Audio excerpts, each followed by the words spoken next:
In this tutorial, I'm going to talk about how do you pay with Klarna on Booking.com. So let's get right into it. So I'm going to show you how to do this online using a desktop. Obviously on the app, it's very similar as well. So open up Booking.com and then search for a place. I hear Edinburgh is beautiful at this time of year.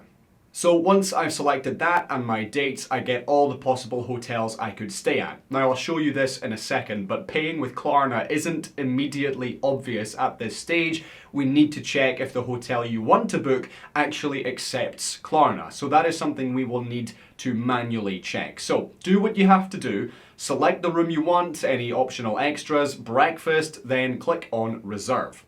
Next, we have all of our personal details and everything else that Booking.com needs to secure this reservation. Once you've filled all that in with your email address, mobile phone, etc., the final step then, of course, is the payment details. And here's the moment of truth.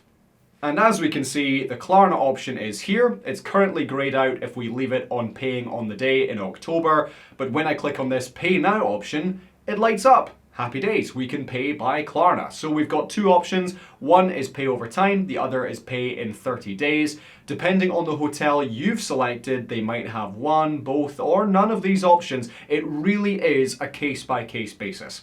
Once you've clicked on pay now and then pay in 30 days, let's say, you'll be redirected to Klarna to set up your payment, and you'll then receive your booking confirmation after you complete all the steps with Klarna.